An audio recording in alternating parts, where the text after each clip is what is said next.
Saya banyak baca literatur haji. Haji dalam aturan Islam itu wujuban tarohian, wajib yang tidak langsung mendesak.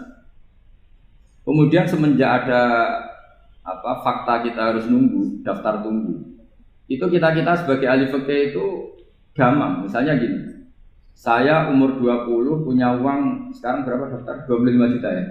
Saya umur 20 punya uang 25 juta. Saya jomblo misalnya, ya butuh nikah, ya butuh macam-macam. Itu wajib daftar haji apa enggak? Karena kalaupun daftar nunggu 20 tahun. 20 tahun kan asumsi umum masih umur 40, masih hidup lah kira-kira sebenarnya. Nah sekarang kalau ada orang umur 50 tahun punya uang 25 juta. Menurut Anda wajib daftar saat itu apa enggak? Mau daftar saja bisa game gitu.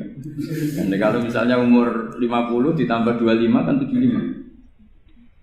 Itu kalau orang sumpah sudah cepat mati itu. Maka itu menjadi pertanyaan, apakah fikih ini kita rubah? Karena dulu kan orang itu longgar semua. Karena haji zaman Nabi pun tidak langsung dilakukan saat pertama diwajibkannya haji. Jadi Nabi punya sisi unik. Pertama ada tahun diwajibkannya haji, Nabi tidak langsung haji. Sebab itu ulama berkesimpulan kalau wajibnya haji tidak langsung. Maka fikih itu memang unik. Sholat juga gitu. Ada istilah begini dalam sholat. Watajibus sholat ala kulli muslimin wujuban muwassa'an. Di semua kitab fikih takbirnya seperti itu redaksinya. Wajib sholat dilakukan orang Islam wujuban muwassa'an, wajib yang ada longgarnya. Jika ketika zuhur jam 12 WIB kita dengar azan, boleh sholat setengah 1, jam 1, setengah 2, jam 2. Karena memang wujuban muwassa'an, memang ada batas akhir waktu misalnya sampai setengah 3. Nah problemnya begini, misalnya setengah 1 Anda pasti dipanggil majikan kamu yang diharuskan melakukan satu aktivitas, misalnya Anda pilot, yang nggak mungkin sholat lagi di kokpit.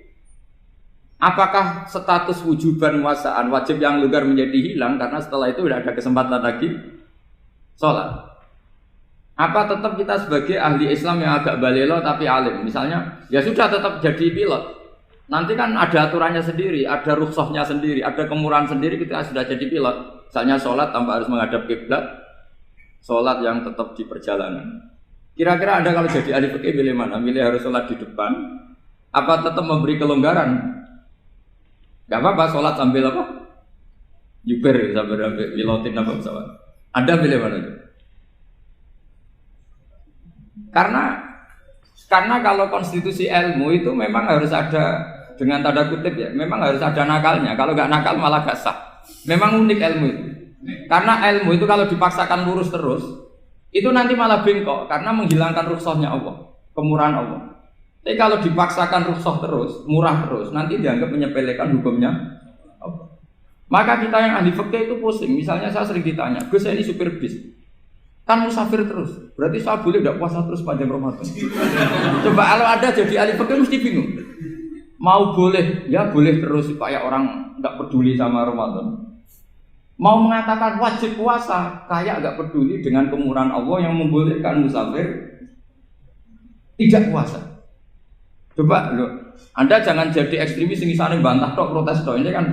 Jadi memang mengkaji ilmu itu.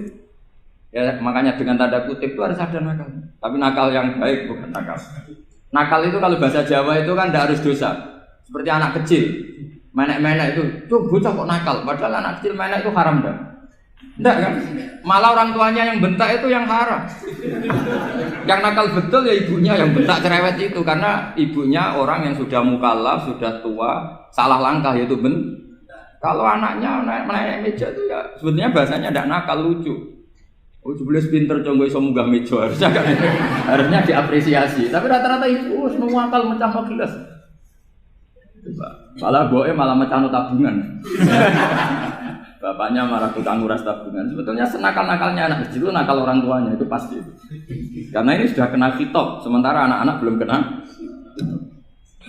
Saya pernah punya tamu, karena di tradisi Kiai itu sering punya tamu. Bapak ibunya itu kultus sama Kiai, bentak anaknya disuruh salim sama saya. Anak kecil kan nggak mau jalan-jalan terus, marah. Tak marah orang tuanya tak marahin. Yang dosa itu kamu bentak anak-anak. Kalau anak kecil itu kena diskon rufi al-qalamu an salasin. Di antara aturan Islam apa? Tidak ada keharusan bagi 3 orang. Satu, anak kecil sampai balik. Dua, orang tidur sampai bangun. Ketiga, orang gila. Artinya anak kamu itu tidak kenal khitab untuk sopan sama kamu. Kamu yang kenal khitab baru sopan sama anak-anak. Nah ini ada Jawa itu kadang keliru. Jadi orang tua itu marah-marah memaksakan anaknya sopan. Padahal Allah memberi diskon anak kecil itu belum wajib sopan. Gak apa-apa ada tamu naik-naik itu. Asal masih anak kecil. Makanya Rasulullah ketika beliau sholat sujud itu Hasan Husain itu naik. Cara Jawa Nabi itu digawe tumpakan. Semua riwayat mengatakan Nabi itu diam saja, gak berani ngangkat.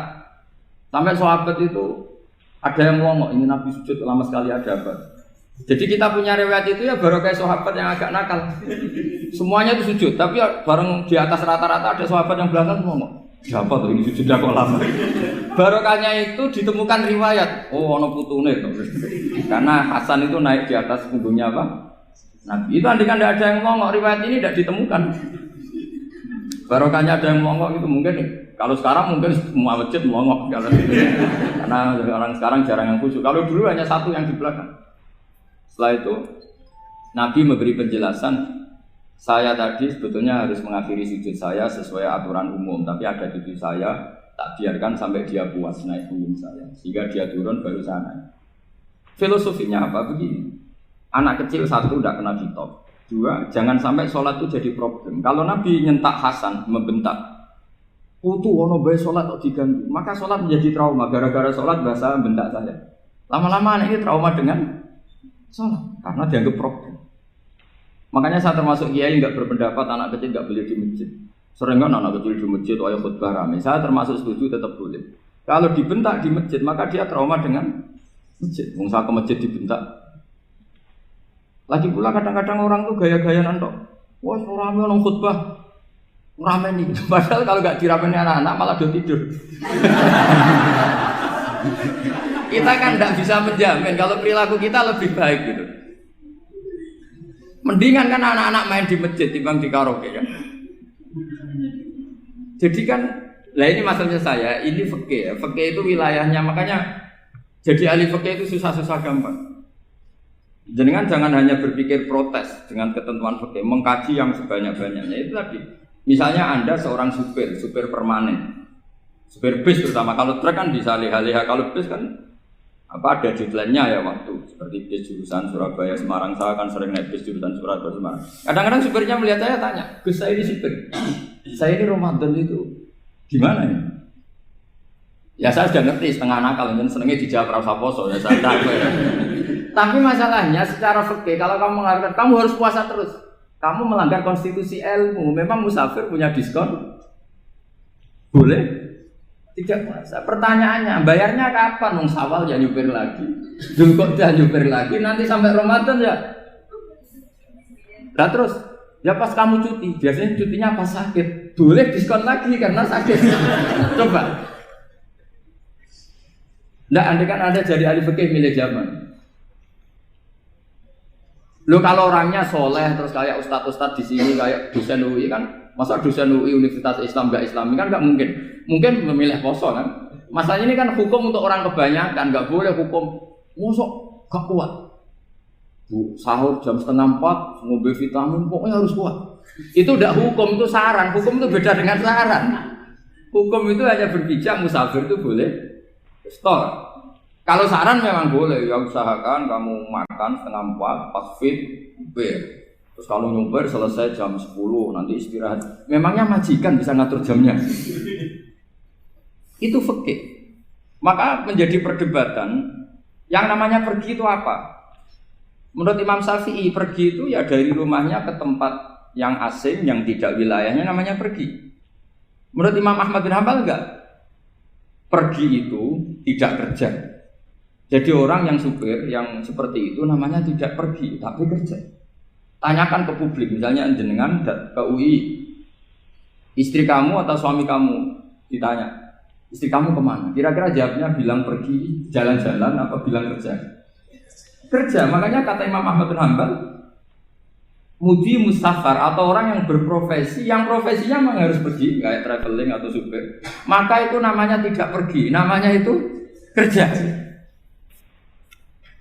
Karena apa? Sekali distatuskan pergi, maka ikut status yang dikatakan Allah dan Rasul dapat diskon, boleh tidak puasa. Maka terus kita debat tentang definisi. Nah, definisi ini penting karena yang menjadikan hukum rubah itu definisi. Misalnya gini, Mbak ini ngaji saya. Statusnya kalau pakai status saya ajnabi, orang lain Bapak ajnabiyah, maka hukumnya saya melihat Bapak ini haram karena statusnya ajnabi melihat ajnabiyah yang tidak mahram. Tapi kalau di fikih itu ada statusnya. Di antara lelaki boleh muwajahah sama perempuan adalah 1 untuk belajar, 2 untuk muamalah, 3 untuk kesaksian, 4 untuk pengobatan. Itu kan ada pengecualian. Sehingga statusnya sekarang Mbak itu belajar, apa ingin melihat Gus Bah atau Gus Bah itu mengajar atau ingin melihat itu statusnya bisa rubah. Makanya kalau sebetulnya kalau kita marung di warung misalnya Padang, kita nggak pilah-pilah, kebetulan pelayannya perempuan itu masih bisa dikhilaf secara fikih. Saya muamalah marung, cuma kebetulan penjaganya. Tapi masalahnya Pak ini punya daftar penjaga yang cantik, itu masalah. Maka pertanyaannya itu marung ke situ demi marung apa demi melihat? Tidak jawab saja. Demi marung apa demi melihat? Kalau demi marung supaya kenyang, penjaga yang sangar-sangar juga banyak. Akhirnya kalau demi makan, penjaga yang cowok kan banyak. Kalau demi melihat, berarti yang dihitung kan niatnya. Berarti karena muamalah apa karena melihat? Melihat. Itu status. Jadi makanya kalau mudi musafar itu namanya orang pergi atau orang kerja? Orang kerja. Maka menurut pikirannya Imam Ahmad bin Hambal seperti itu harus puasa. Karena dia adalah pekerja, bukan musafir. Lalu dalam masalah jumlah 3 hari misalnya. Kalau dalam fikih kita, nggak saya kenapa ngomong fikih terus ya, karena banyak yang melupakan fikih. Jenengan pergi haji. Zaman Nabi haji itu jamak dan qashar terus. Padahal hajinya Nabi itu, haji itu minimal kan berapa hari minimal itu? 9, 10, 11, 12. Sebenarnya haji itu minimal hanya 4 hari. Karena 13 Dzulhijjah bisa nafar apa? Awal. Kalau nafar awal berarti nggak ada kewajiban nafar sani. Berarti yang wajib betul kan 9, tanggal 9 wukuf di Arafah, terus 10 biasanya ifadah sama balang jumroh apa? Akobah, terus 12 itu kan sudah boleh cabut karena apa? Nafar apa? Awal. Berarti nggak usah nafar apa? Sani. Berarti hanya berapa? 4. Tapi Nabi haji di Mekah Medina itu sampai 40 hari karena perjalanan. Pertanyaannya ketika Nabi menjamak dan mengqashar itu cara Imam Syafi'i lis safar. Karena Nabi orang Medina datang ke Mekah dengan jarak 460 kilo, maka Nabi boleh jamak dan qashar. Jadi pikiran Imam Syafi'i, jamaknya Nabi itu lis safar karena pergi.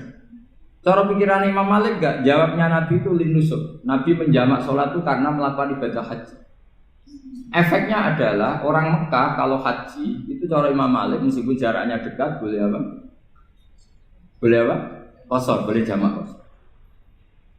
Lalu terus ada pertanyaan fikih lagi. Lalu jamak qashar itu karena pergi apa karena masyaqqah? Karena repot. Coba kalau sampean kira-kira jawab. Misalnya kita orang kaya bawa uang 1 miliar naiknya Alphard, ada supirnya, ada ajudannya. Pergi di jarak 100 kilo. Masyaqqahnya kan tidak ada sama sekali, apalagi di tol kebetulan nggak macet. Kira-kira boleh jamak nggak? Boleh Gus karena pergi, tapi kan nggak ada repotnya sama sekali. Dibanding misalnya yang ngebis bawa beras 1 pintal gitu kan, udah gitu suruhan orang lagi kan pusing. Maka fikih ini untuk